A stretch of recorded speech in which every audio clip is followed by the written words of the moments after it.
Stan Gibilisco here, proprietor and operator of amateur radio station W1, GV Whiskey 1, Good Vibrations. After a field day, I reread the rules on the ARRL website and discovered that you could get extra points if you wanted for using battery power, or in particular non-combustible engine powered power. That is just an example. A good example would be a battery powered station recharged with solar panels. That would almost guarantee that you'd have to use low power. Well, I have a station just like that, as a matter of fact. It comprises a Yaesu 857D, FT 857D, a Palstar Transmatch, and a 35 ampere hour marine battery. Now that the only thing I don't have is a solar recharging system, but there is a product called My Solar Backup that does have a complete solar powered battery setup that supplies something like, 500 ampere hours, or plenty for a complete field day operation at 10 or 15 watts. So I thought, well, it doesn't have to be on field day. And I remembered how horrendous the human-made noise was during my period of operation at field day, almost S9, various sources of electromagnetic interference created by humans, various contrivances in houses nearby, noise on the power lines, etc., etc. It was not natural atmospheric static. This noise was far stronger than that and would overpower that. So I began to think, you can have a field day anytime you want, even in the middle of the winter if you're so predisposed to punish yourself in that way, but then there would be less atmospheric noise then.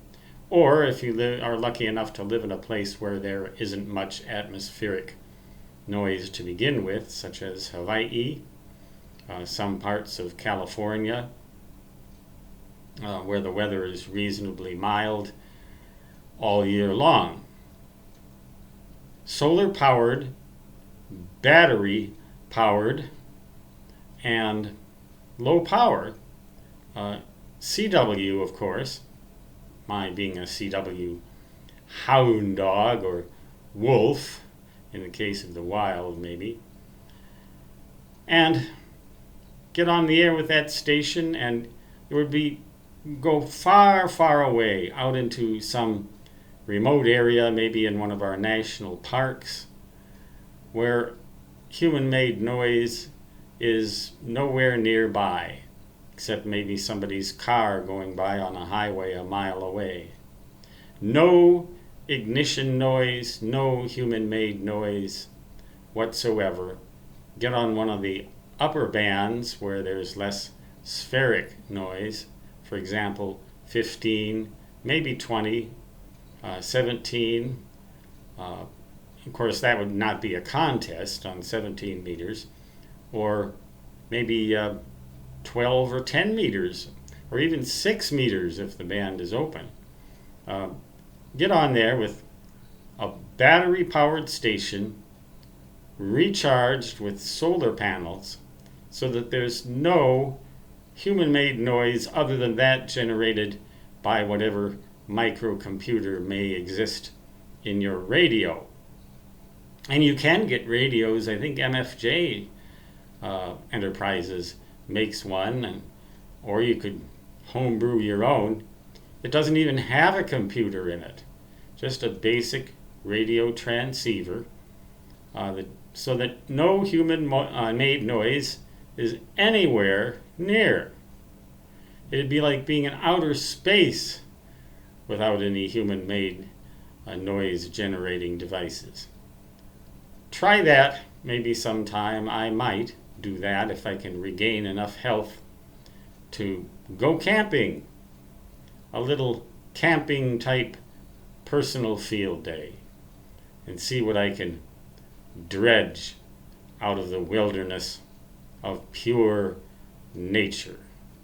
No human-made noise at all. Just a thought that occurs to a tired mind. Of course, my mind is always tired because of the drugs they've given me, which do lower my blood pressure, by the way, to completely normal levels. No more worries about that anyway. I might pass out at any moment. But so that makes me unfit to drive much of the time. Anyway, that's talking about me. I'm talking about an idea, just solar-powered battery and a transceiver with no microcomputer in it. No human-made noise anywhere near. And see what you hear. And see what you can work. Stan Gibilisco, W1GV saying 73. And so long, regardless of the power source, human-made noise level, spheric noise level, interstellar noise level, the translation nevertheless always remains di-di-di-da-di-da. That's di-di-di-da-di-da. So long.